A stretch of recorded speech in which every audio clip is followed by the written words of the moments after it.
Mesdames, Messieurs, chers téléspectateurs, bonjour et soyez les bienvenus dans ce numéro de votre émission Les Jeunes en parlent.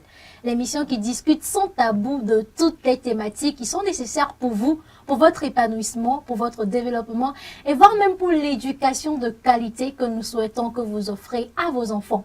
Aujourd'hui, l'émission Les Jeunes en parlent veut rester dans la commémoration de cette journée qui marque le mois de mai et parler bien évidemment des questions de menstruation, d'hygiène menstruelle. Une amie à moi a l'habitude de dire que sans menstruation, il n'y a pas de vie humaine. Donc si l'on veut préserver cette race humaine et surtout accélérer cette démographie qu'on a envie donc de maintenir tant, il faut que nous ayons les bonnes informations, il faut que nous donnons les bonnes informations et il faut également que nous accordons à toutes les femmes une dignité menstruelle. Et c'est de cela que nous allons discuter pendant les minutes à suivre avec mes invités de qualité qui sont investis depuis des années sur la thématique. Elle, vous la connaissez déjà. Elle était une habituée du plateau, une habituée de l'émission Les Jeunes en parlent. Mais tout dernièrement, j'ai appris que la fidélité n'était pas son fort parce qu'elle a viré également sur notre émission. Mais bon, il y a failli, on va faire comment? Lorsque la viande elle est bonne, tout le monde va vouloir goûter. Il y a failli.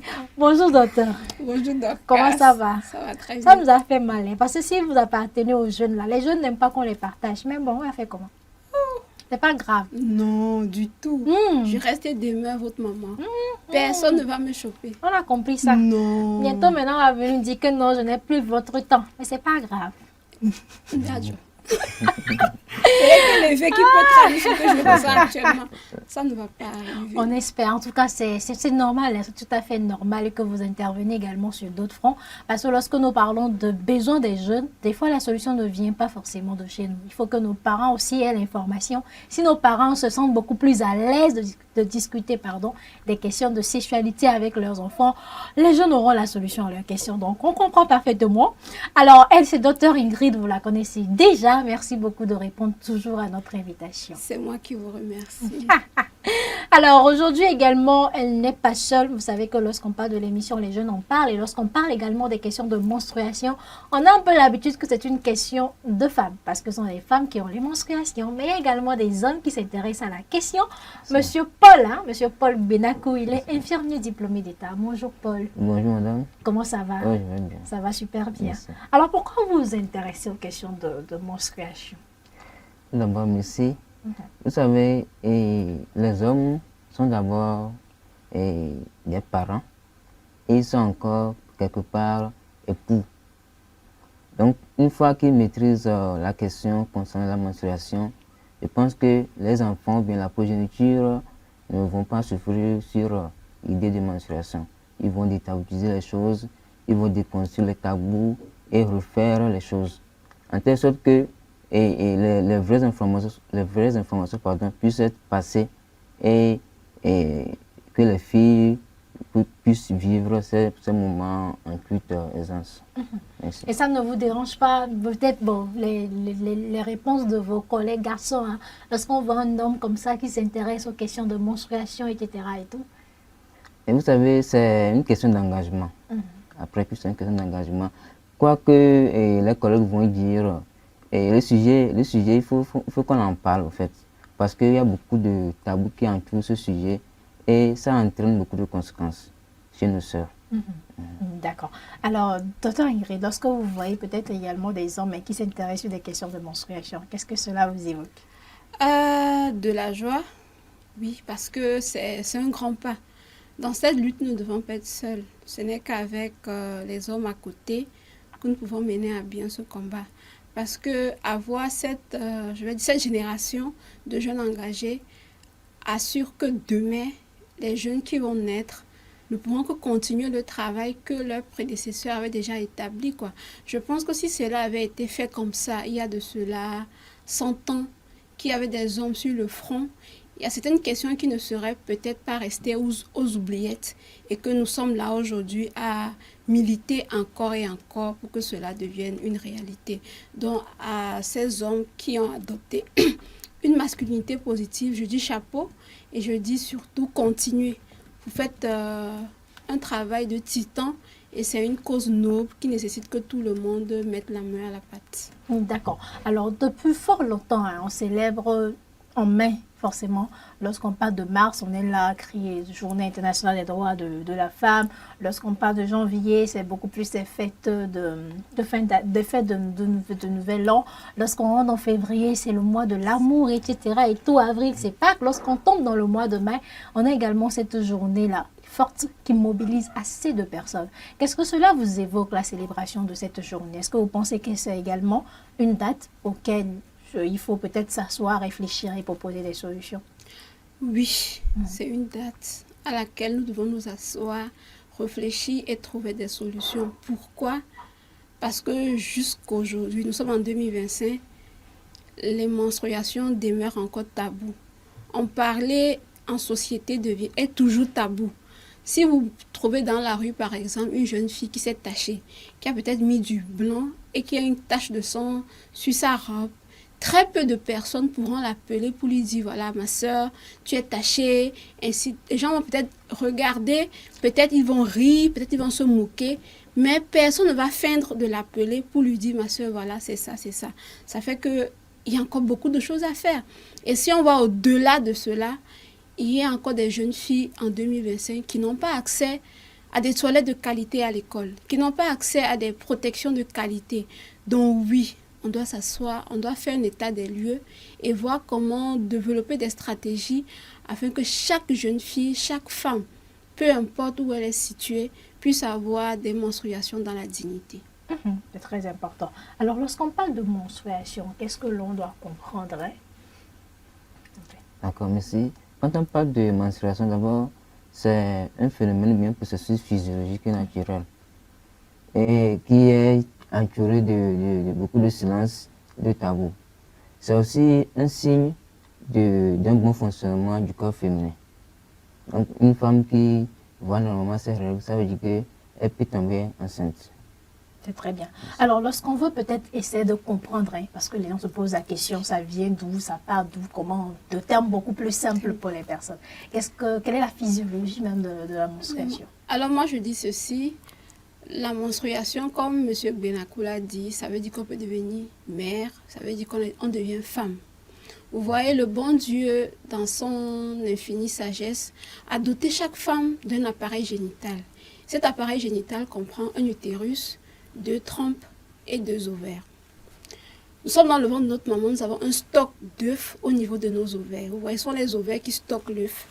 On grandit et lorsqu'on arrive à la puberté, d'accord, l'ovule sort de l'ovaire. Moi, j'appelle cet ovule-là une princesse ou bien une reine. Elle sort de sa maison à la recherche d'un roi. Et ce roi-là, c'est rien d'autre que le spermatozoïde. Lorsqu'ils vont se rencontrer, ils vont donner un prince ou une princesse. Maintenant, au niveau de l'utérus, tout le village se prépare, toutes les communautés se rassemblent, on fait du tam-tam partout.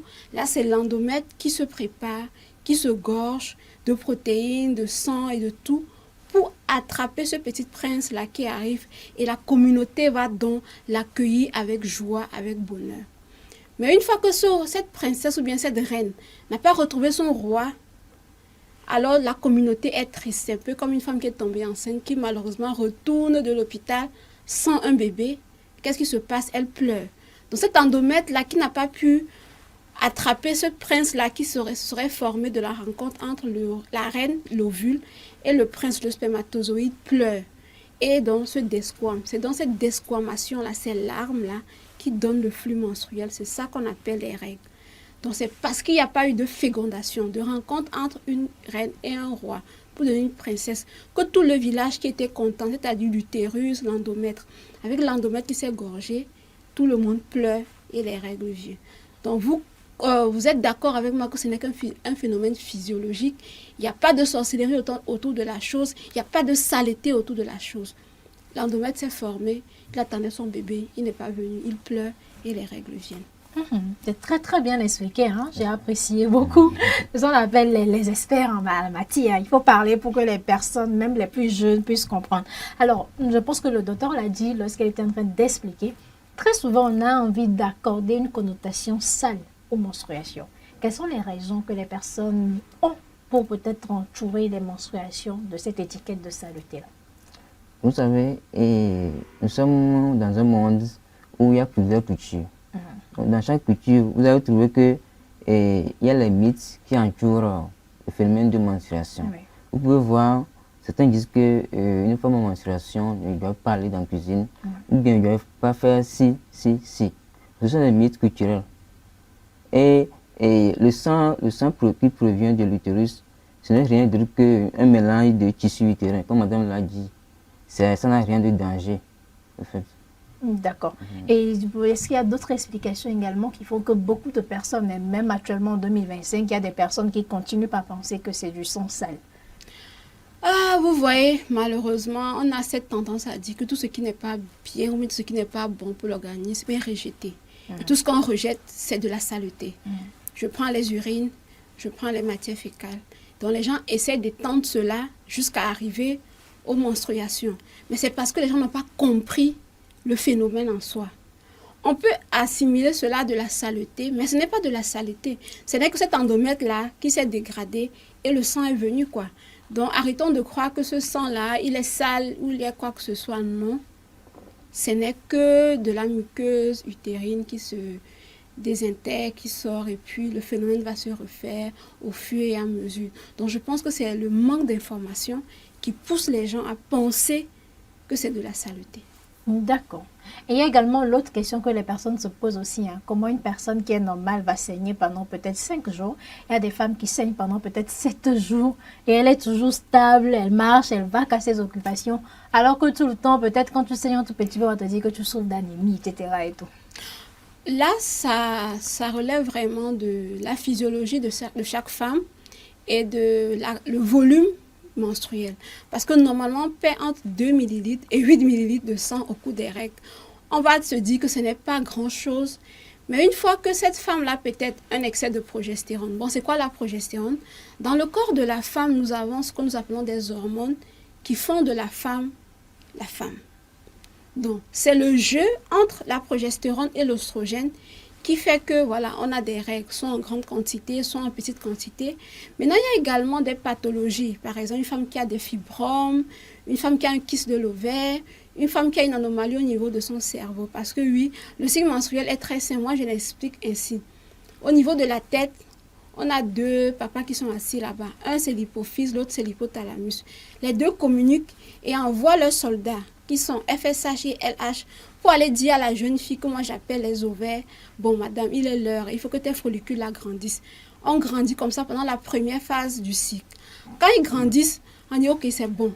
Celui qui est plus gros là, il faut sortir, parce que c'est comme si les gens là veulent un nouveau bébé. Donc c'est là que la reine sort.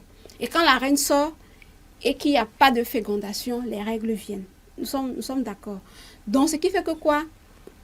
Si cette femme là a une perturbation hormonale ou bien ça par exemple des fibromes qui agissent au niveau, qui appuient sur l'endomètre et tout, ça va faire que quoi? Au cours de ces règles, le saignement peut être plus abondant. Dans ce cas, si on dépasse la limite de la normale, moi par exemple, j'ai un taux d'hémoglobine normalement à 8, à 9, c'est-à-dire que même si je saigne abondamment, je peux supporter cette anémie.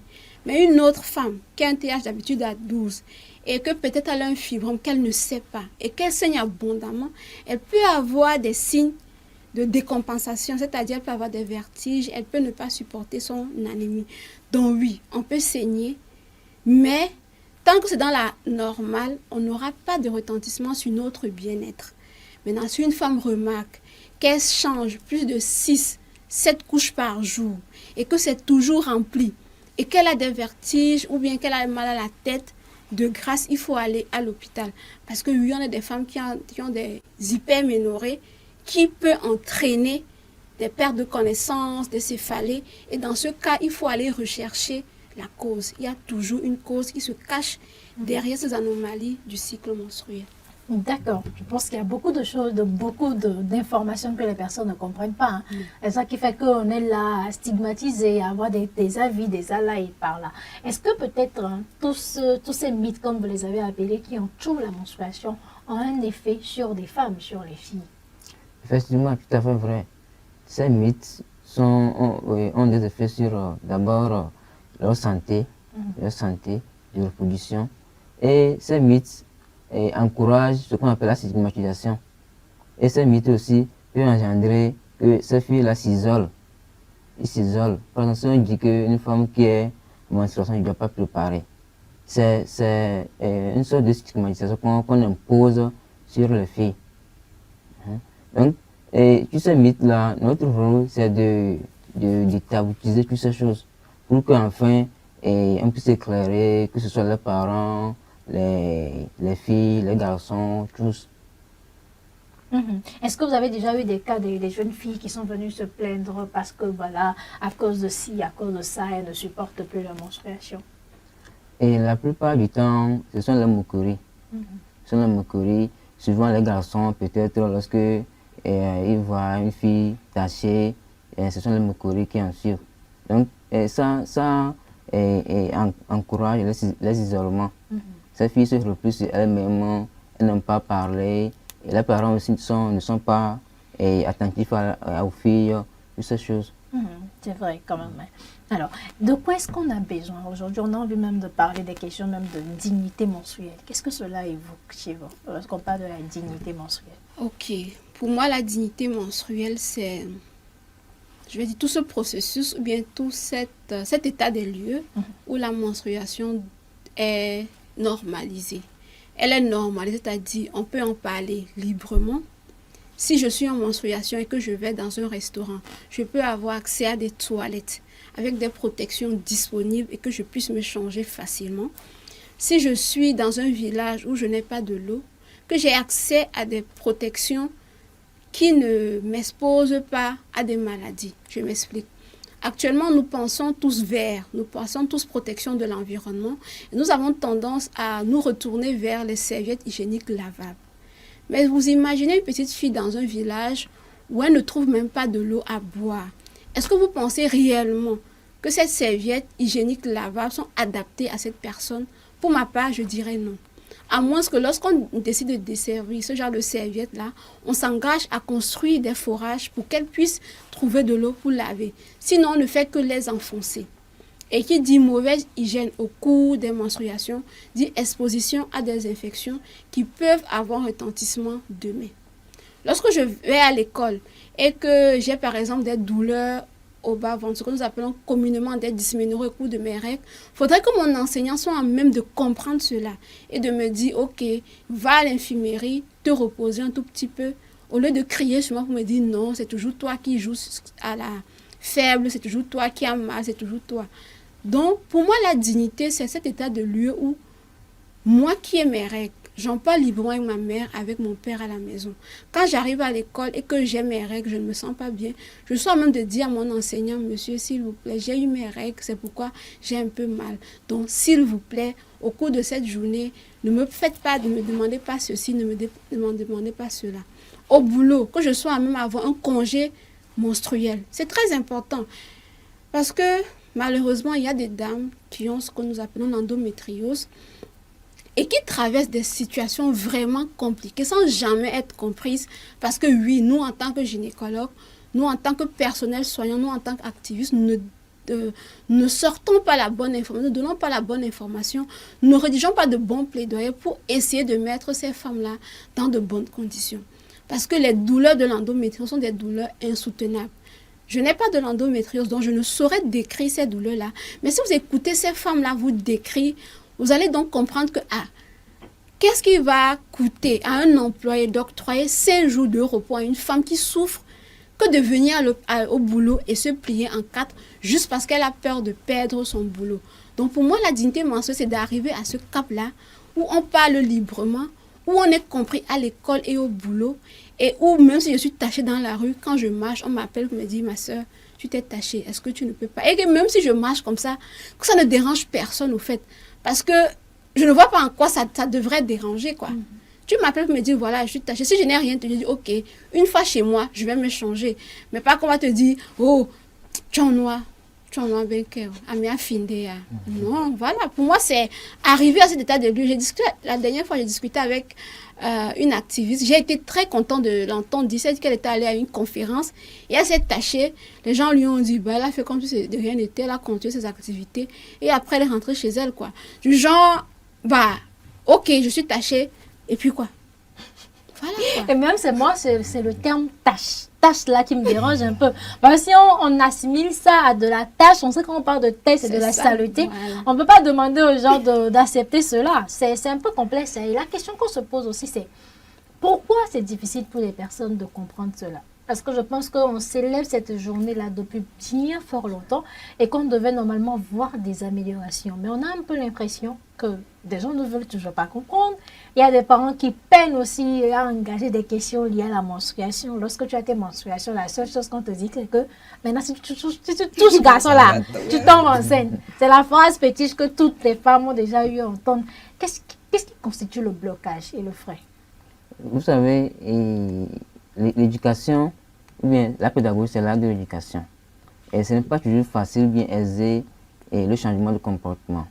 Certes, c'est beaucoup d'années que les gens parlent de menstruation, les gens déconstruisent les mythes, mais l'information n'est pas encore assez arrivée à tout le monde. Donc, peut-être que sur les réseaux sociaux, il y a des informations qui circulent, mais ce ne sont pas des vraies informations. Il faut que chacun ait l'information, il faut que ça soit une vraie information.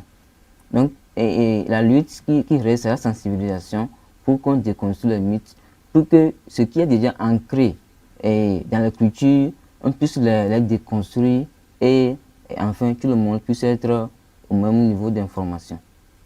C'est vrai quand même. Est-ce qu'il y a encore d'autres éléments qui expliquent le blocage là? Il y a un refus et il y a des gens qui ne veulent pas. Malheureusement, Pourquoi? Je prends l'exemple, par exemple, de...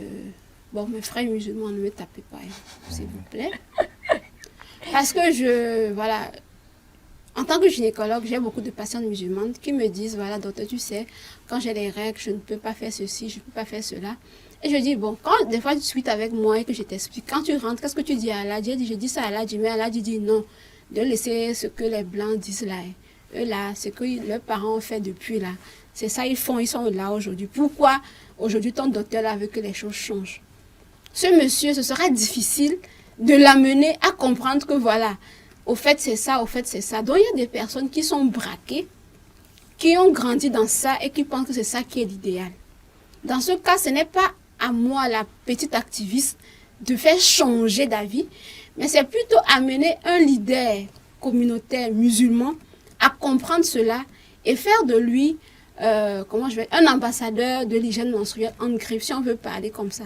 Ce n'est qu'ainsi. Donc moi, je pense que c'est parce que toutes les parties prenantes ne sont pas dans la lutte. Il n'y a pas une intersectionnalité. On fait notre truc à notre niveau des jeunes, on en parle peut-être avec des parents qui sont un peu réceptifs, mais ceux qui sont ancrés dans la réalité, ou bien pas la réalité, dans la culture africaine, on ne les engage pas assez dans la thématique. Donc, ce qui fait que ça va toujours rester évoluer à un niveau, mais bloqué à un niveau. Donc, peut-être penser à comment rédiger des plaidoyers en incluant ces personnes-là, pour prendre ces personnes-là comme des pairs et donc amener le changement tout au sein de leur cercle fermé. Et là, le changement va rejaillir sur toute la communauté. Mais lorsqu'on va peut-être au niveau de la communauté musulmane, j'ai essayé personnellement de discuter avec eux. En effet, je pense que l'intention n'est pas mauvaise. Parce qu'ils sont beaucoup plus dans des questions pas de saleté. Bon, moi, est-ce que la personne qui me l'a dit, c'est aussi une jeune activiste, donc je peux te comprendre aussi que c'est sa perception à elle. Mais pour elle, c'est pour dire que lorsque tu es en train de saigner, ils comprennent que d'une part, tu es faible. Donc, quand tu es faible, ce n'est pas le moment de te dire encore d'aller faire la cuisine, d'aller faire ça. Et ce n'est pas le moment de te dire encore de jeûner, alors que naturellement, tu es déjà faible. Donc, on préfère te laisser dans ton coin où, voilà, tu ne fais rien, tu es tranquille. Maintenant, moi, ce qui me dérange, c'est le côté d'aller prier, où on interdit aux femmes de le faire, que bon, ils n'arrivent pas à l'expliquer parce que, bon, avant d'aller chez Dieu, il faut être saint. Donc, avec les menstruations, les femmes ne sont pas saines apparemment. Et moi, c'est quand on dit la question qui me passe par la tête, mais les hommes, chaque matin, ils ont des éjaculations. Voilà. Et ça veut dire que toute la journée, vous n'êtes pas sains. Ah, on va rien dire. Tant que c'est les femmes, vous trouverez toujours à dire. Alors, docteur a discuté maintenant, elle a partagé avec nous les différents éléments qui rentrent dans les questions de dignité menstruelle.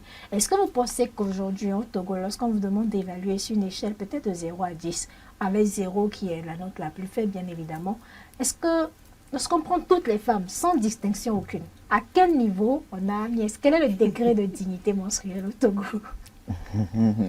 Bon, pour ne pas être trop, comment dire, pessimiste, je dirais, c'est difficile, hein, mais je dirais 4 sur 10. Tu es trop gentil, hein? Tante Ingrid, vous donnerez combien? Je vais parler de ce que je connais, c'est-à-dire mon entourage proche, mes patientes. Quand je vais dans les communautés, je dirais 3. D'accord. Moi, je suis à 1. Moi, je suis à 1. Parce que lorsqu'on parle des questions d'eau, lorsqu'on parle même des questions de serviettes hygiéniques seulement, en fait, allons même au niveau de questions de serviettes hygiéniques seulement. Combien de femmes peuvent s'offrir? Actuellement, c'est Mass Plus, donc on va peut-être à 7 francs, 700. Combien de femmes peuvent s'offrir Mass Plus à 700 francs? Et on va peut-être aller, combien de fois peut-être il faut changer de couche dans la journée? On va avancer comme ça même. Voilà. Idéalement, pour celles qui n'ont pas un flux abondant, c'est toutes les 4 heures. C'est l'idéal. Ça fait 6 fois dans la journée. Maintenant, si tu as un flux menstruel abondant, tu es dans toutes les 2 heures. Parce qu'il y a des femmes qui saignent abondamment. Lorsqu'elles mettent une couche, très peu de genre, 1 heure de temps, elles sont déjà mouillées, quoi. Là, on n'est plus dans les affaires de maxi, on passe dans les affaires des couches des enfants. Malheureusement, les gens disent que c'est trop gros et tout, mais les couches des bébés sont une très bonne alternative pour les femmes qui ont un flux abondant, mais également pour les autres femmes. Pourquoi? Dans les couches des bébés, c'est plus doux. Il y a moins de matière toxique à l'intérieur. On va me taper. C'est bon, c'est bon. On va continuer dedans, on va continuer. Mais quand même, moi, je suis choquée. Il faut changer de couche 6 fois dans la journée. Ouais. C'est que je ne connais pas de femme qui est... Parce que moi, je ne respecte pas. Voilà. Moi, je suis à 4. Moi, je ne suis pas à 6. Moi, je suis à 4. Non, moi, je suis à 3. Moi, je suis à 4. Tu as fait comment en fait? C'est le matin quand tu quittes, le midi si tu trouves un temps à la pause, Voilà. et le soir quand tu rentres. Moi, comme moi, je suis un pigeon. Mais en fait, d'accord, on prend peut-être la moyenne de 6. Alors que quand on prend peut-être la couche masse plus, il n'y a que 12. Ça veut dire que pour des femmes qui ont peut-être 4 jours de menstruation, tu utilises 2 couches par mois. 1400 par mois. Aïe, même là, tu payes 100 francs, t'es péto. Et tu ne fais rien dessus. En tout cas, je pense quand même qu'il y a beaucoup à faire. Il y a trop. Quand on dit beaucoup, là, c'est peu quoi. Il y a trop à faire. Parce que je suis d'accord qu'on veut respecter l'environnement. On parle de verre et tout. On parle de serviettes réutilisables. Mais à côté, c'est l'eau. L'accès à l'eau. Même à Lomé, les gens n'ont pas accès à l'eau. Donc imaginez si on va dans un village comme Charakwanga, comme un peu reculé là, où les jeunes filles ne trouvent même pas de l'eau à boire. Pensons-nous réellement que nous sommes efficaces en allant distribuer gratuitement ces serviettes hygiéniques là à ces jeunes filles? Moi je dirais non. Moi je dis non. Maintenant, est-ce que nous sommes en mesure de produire nous-mêmes nos serviettes non réutilisables au Togo? Si c'est possible, c'est une alternative. Je m'explique. Toutes ces serviettes qui sont sur le territoire togolais sont des serviettes importées. Et la douane, les taxes, c'est élevé. Ce qui explique pourquoi le prix de revient sur le terrain est élevé. Or, si localement, on arrivait à faire nous-mêmes nos serviettes, ou alors, si les taxes étaient réduites, peut-être on pouvait avoir une serviette à 300 francs, peut-être à 200 francs. Je dis ça, je ne dis rien.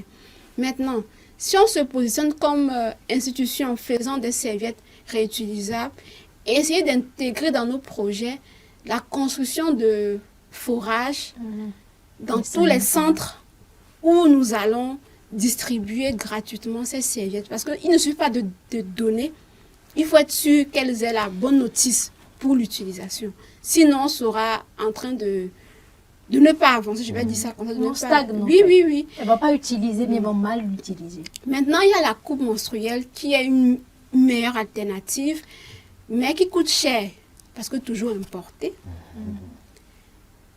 Je pense qu'on doit aller vers là. Je ne suis pas du domaine, mais je pense qu'on devrait penser coupe menstruelle. Parce que ça fait moins d'argent pour l'entretien, moins d'eau pour l'entretien, donc plus facilement adaptable aux différents milieux où on se trouve, comparé aux serviettes hygiéniques réutilisables. À Lomé, une serviette hygiénique réutilisable, ça passe parce qu'on a de l'eau. Mais à l'intérieur, c'est un peu compliqué. C'est un peu compliqué. Alors, très rapidement, lorsqu'une femme est en menstruation, de quoi elle a besoin? Merci. Tout d'abord, comme madame l'a souligné, d'abord c'est l'eau. Quand tu as menstruation, il te faut l'eau. L'eau pour laver les serviettes si nécessaire, l'eau pour faire l'entretien corporel. Tu as besoin des serviettes, que ce soit réutilisables ou bien les serviettes biodégradables. Tu as besoin de serviettes et tu as besoin d'informations et de soutien.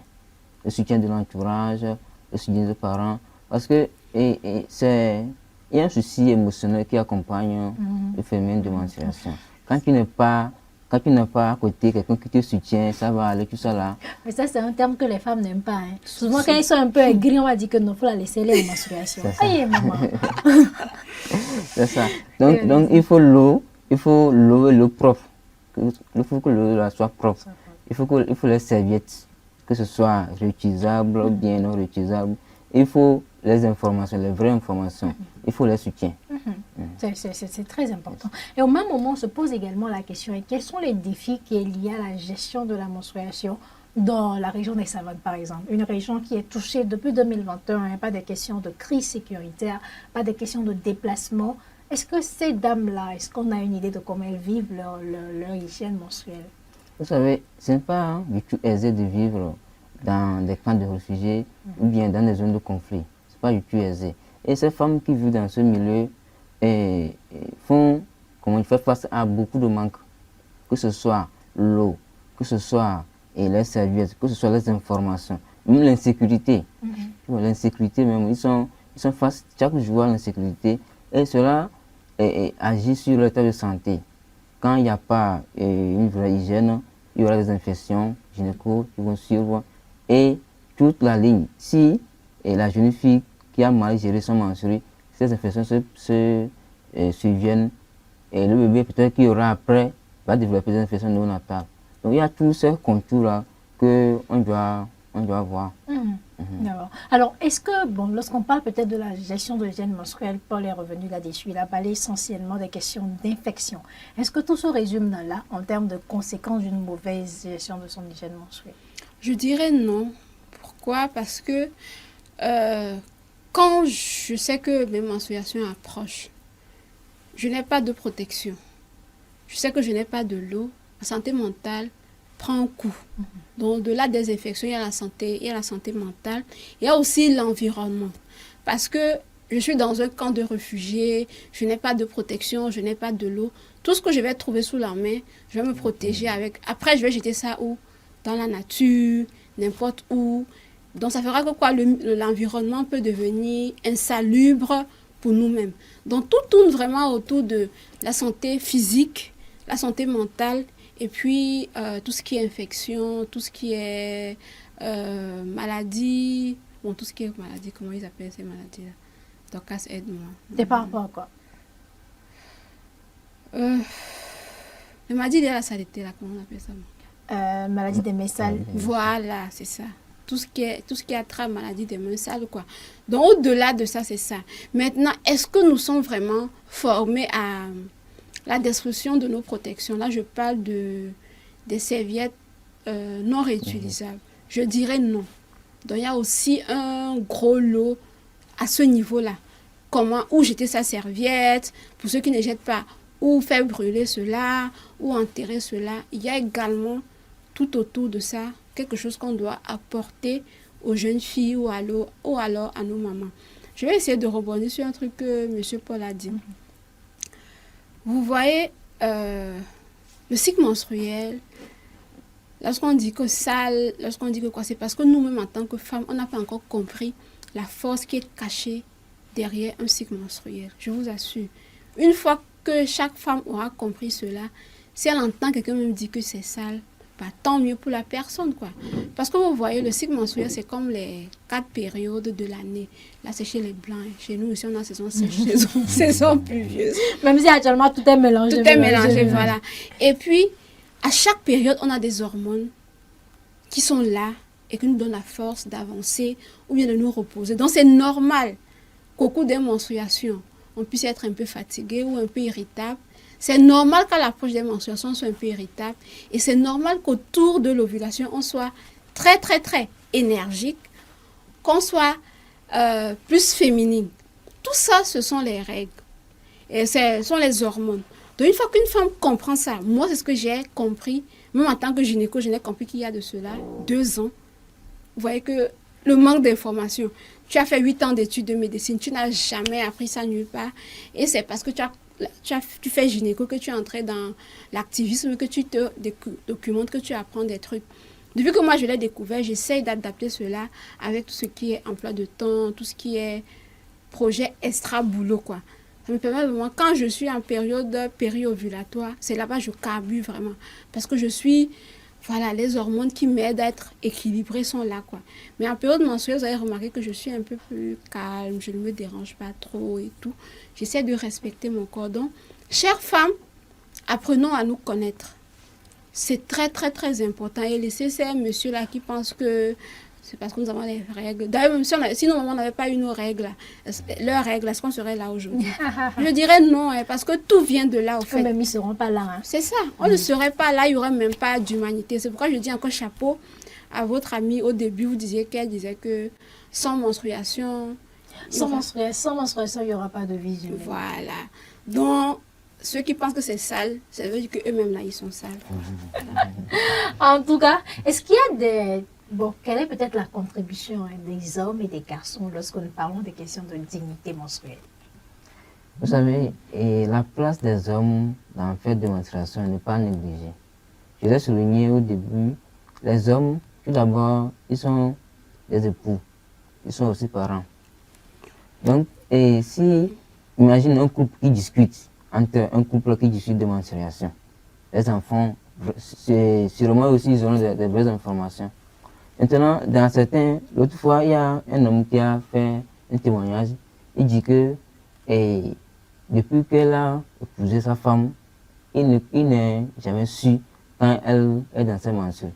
Sa femme cache sa menstruation au monsieur, à son mari. Donc, tu vois, dans certains couples, l'homme veut aller de l'avant, mais c'est la femme qui est le frein. Tu vas voir que les enfants de cette famille n'auront pas d'informations. Parce que la femme cache. Quand est-ce qu'elle va en parler? Donc il y a certains hommes qui ont compris la chose et ils s'investissent dedans. Pour pouvoir briser les tabous et déconstruire les choses. C'est très important. Alors, est-ce que peut-être, qu'est-ce qu'il faut faire aujourd'hui au niveau des hommes, à part peut-être la sensibilisation, pour vraiment déconstruire tout ce qui est tabou et mis dans leur tête? Qu'est-ce qu'il faut faire? C'est difficile à préciser. La sensibilisation, il faut les inciter. Il faut peut-être que leur donner, comment je vais dire ça, leur former à devenir des pères formateurs, par exemple, dans les communautés. Comme ça, s'ils ont eu les informations, ils sont formés là-dessus, je pense que il y aura ce qu'on appelle copie. Moi, je vais copier, mon frère aussi va copier, ainsi de suite. Ça va changer. Ça va changer, vraiment, c'est très bien. Alors aujourd'hui, quelles sont les différentes initiatives que les personnes mènent, que ce soit au niveau individuel, au niveau association, au niveau ONG, etc. et tout, pour pouvoir améliorer les questions donc, de dignité menstruelle? Il y a déjà les 28 jours de campagne pour l'hygiène menstruelle, qui est une très, très, très belle initiative, d'accord? Que ce soit des personnes individuelles, que ce soit des ONG, que ce soit des hôpitaux.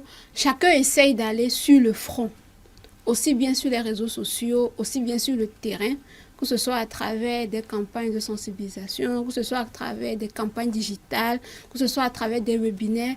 Tout le monde met la main à la pâte pour apporter la bonne information.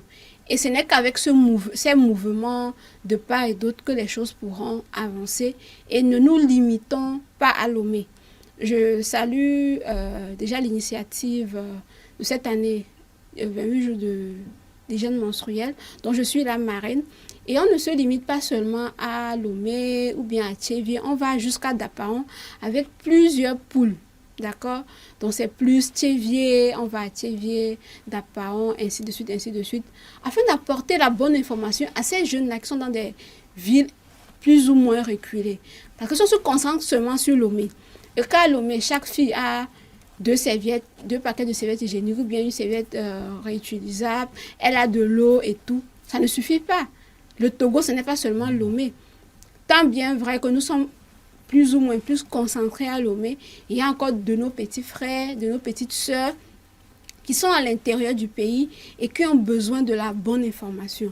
Donc, faisons de la sensibilisation, bien faisons de l'activisme, mais ne demeurons pas seulement à Lomé, ne demeurons pas seulement dans les grandes villes.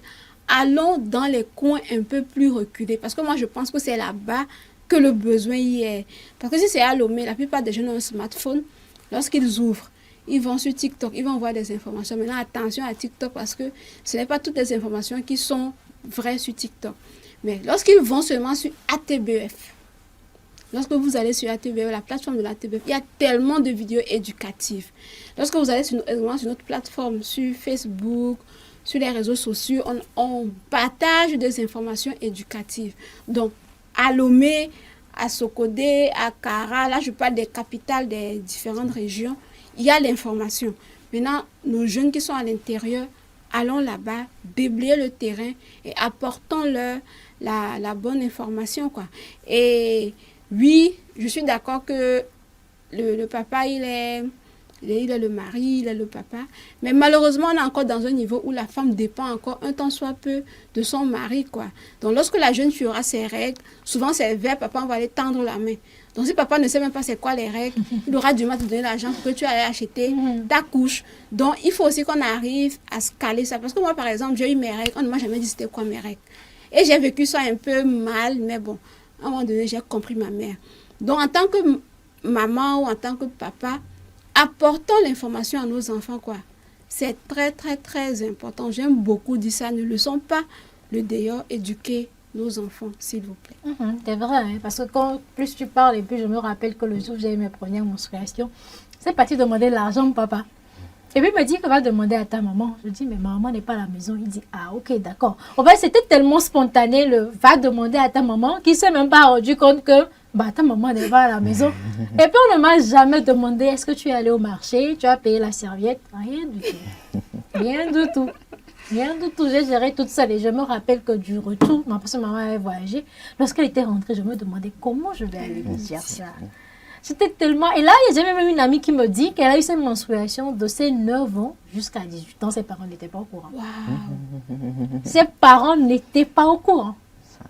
Et dans sa tête, c'était que elle pissait. En fait, c'était comme c'était ce qu'elle pensait, qu'elle était en train de pisser. Donc, en fait, elle était aussi un tout petit peu intelligente. Donc, elle sait que lorsque les enfants pissent, on leur met les couches bébés. Donc, elle utilisait les couches bébés depuis. Et jusqu'à maintenant, c'est les couches bébés, elle utilise. Dans sa tête, c'est qu'elle pissait. Et jusqu'à ce qu'elle ait ses 18 ans, elle n'a informé personne. C'est là que son maman lui dit que toi, depuis là, tu n'as pas eu tes menstruations. Elle a dit qu'elle a eu ses menstruations. Ses parents étaient en mode du genre. Et tu ne nous as rien dit.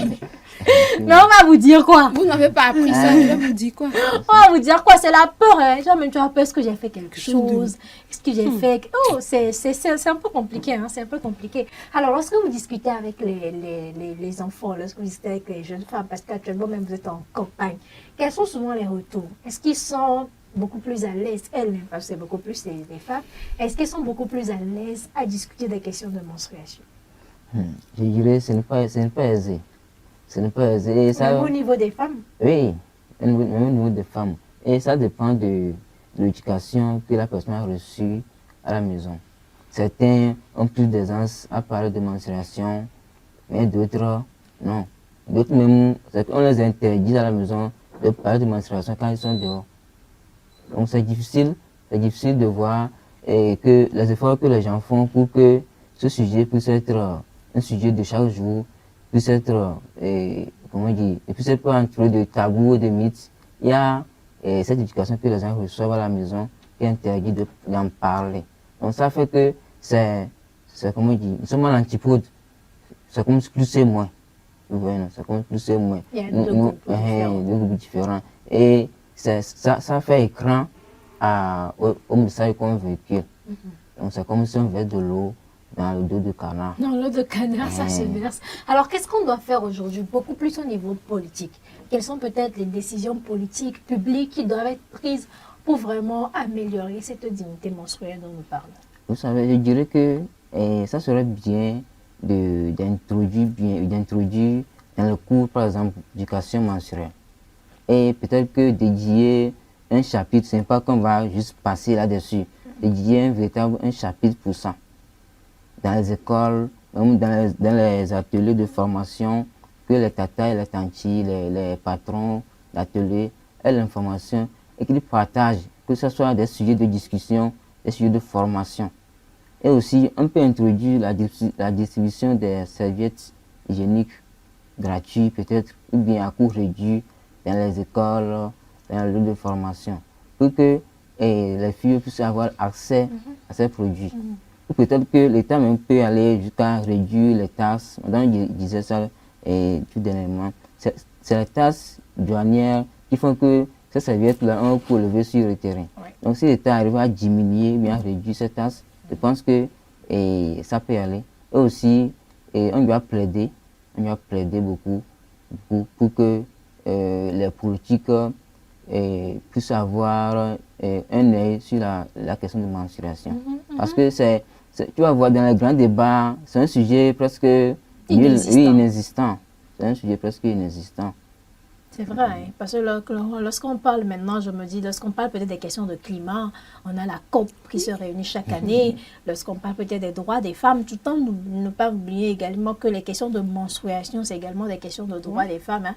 On a beaucoup d'activités, que ce soit la conférence de Beijing, que ce soit les rencontres qu'on fait au niveau de l'UNFPA, etc. Et tout, mais pour les menstruations, bon, à ma connaissance, je ne connais pas d'un mouvement régional, un mouvement mondial qui s'intéresse vraiment à la thématique, alors qu'il y a beaucoup de femmes qui souffrent réellement. Alors, il y a également des sujets qui sont sur la table, et pour ne pas oublier, je pense que la question de distribution des serviettes hygiéniques peut être faisable, a priori, hein. Parce que c'est que là où moi j'ai fait mon lycée, c'était gratuit. Ok. C'était gratuit. Lorsque tu as tes menstruations à l'école, l'infirmier aussi était bien formé. Bon. Donc tu vas, ils te donnent ta couche menstruelle, tu dors là-bas. J'avoue quand même que des fois on n'avait pas de menstruation. Lorsqu'on était fatigué, on ne nous jugeait pas. Et j'avoue qu'arrivé au moment où on chassait les gens. On chassait les gens. Ils ont vu que des fois quand tu vas comme ça, tu vois les filles qui sont couchées comme ça, tu te dis maman. C'est quoi? Parce que quand tu arrives, tu prends tes serviettes, tu prends un antalgique et tu dors. C'était le protocole. Donc, des fois, quand tu es fatigué, tu peux pas dormir. On ne pas donné. On ne savait pas. On ne savait pas. Également, j'ai déjà eu à prendre certains vols dans les toilettes. Tu as la case où on a mis les serviettes hygiéniques. Donc, lorsque tu vas là-bas, tu ressors tranquillement. Personne ne sait. Et je pense qu'a priori, ça ne devait pas être compliqué. Si aujourd'hui on distribue gratuitement les préservatifs, je pense qu'il peut y avoir aussi assez de mouvements pour qu'on peut distribuer aussi les serviettes. Parce qu'on ne décide pas d'avoir malheureusement des menstruations, mais on peut décider d'avoir des rapports sexuels. Alors, vous avez abordé également une question, c'est la question des congés menstruels. J'avoue que c'est une question qui suscite vraiment un débat houleux, surtout les hommes qui ne sont pas du tout d'accord que chaque mois on accorde 5 jours de congé gratuit aux femmes. Alors, comment en termes d'applicabilité, parce qu'il faut aussi en reconnaître que il y a des hommes qui sont également des chefs d'entreprise dans le secteur privé, etc. et tout. Comment on va faire cela? Comment on s'assure? Est-ce que c'est seulement un groupe de femmes qu'il faut l'accorder? Est-ce que si je recrute que des femmes dans mon entreprise, ça veut dire que chaque jour, forcément, il y aura quelqu'un qui sera absent? Comment on va le faire? Beaucoup plus pratique. Pratico-pratique, le congé menstruel, quand on entend congé, ça veut dire que la personne est en incapacité de faire ce qu'elle a l'habitude de faire à cause de ceci ou à cause de cela. Ouais. Vous êtes d'accord avec moi sur ce plateau que lorsque j'ai mes règles et que je n'ai pas de douleur au bas-ventre, je peux aller au boulot sans souci. Dans ce cas, pour moi, le congé menstruel ne s'appliquerait pas. Ok. Mais pour une femme qui a des dysménorrhées handicapantes et invalidantes, elle a le droit d'avoir un congé menstruel. Et comment cela va se faire? En entreprise, nous avons tous des médecins du travail.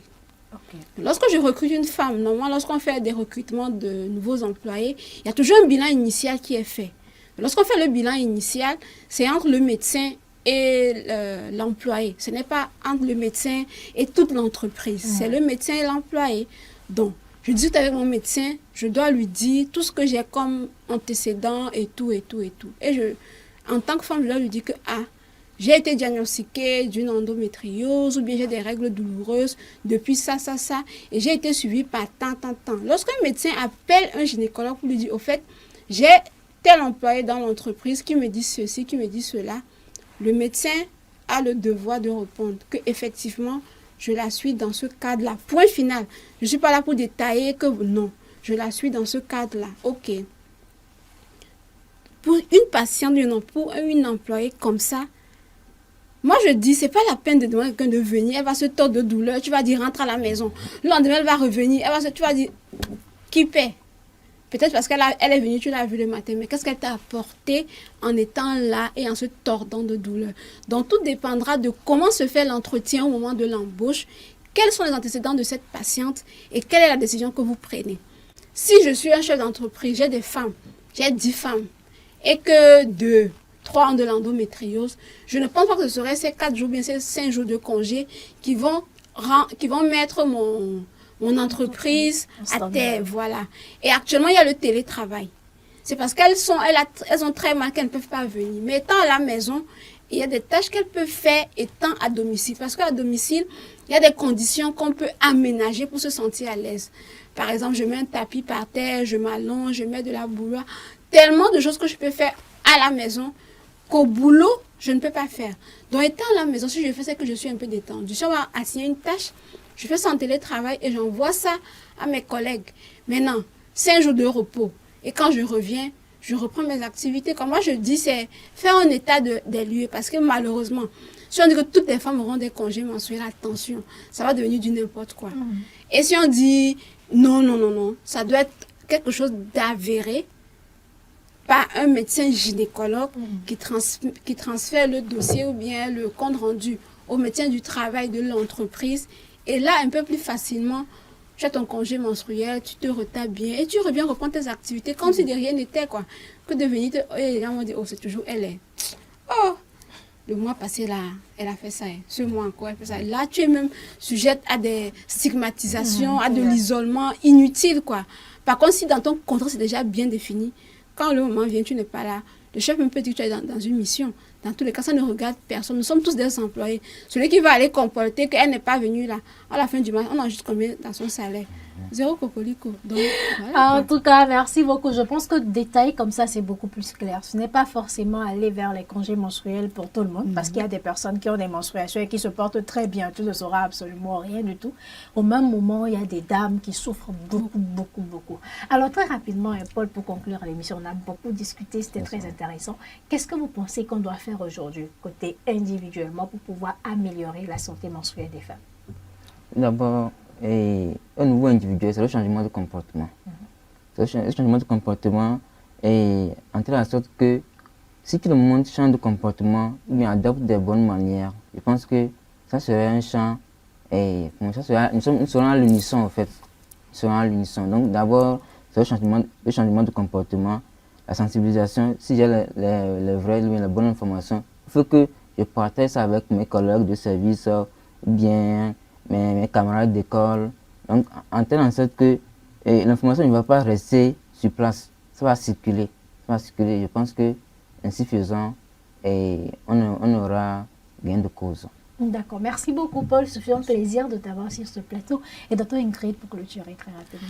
Pour clôturer, c'est la sensibilisation à 360 degrés. Ne pas rester à la maison, ne pas rester à l'hôpital, aller dans les communautés, apporter la bonne information et puis voilà quoi. Prenez soin de vous. Tu as soulevé un truc. Pourquoi ces questions-là ne sont pas sur des grands débats et tout? Peut-être parce que nous, en tant que femmes, on n'a pas assez porté cela.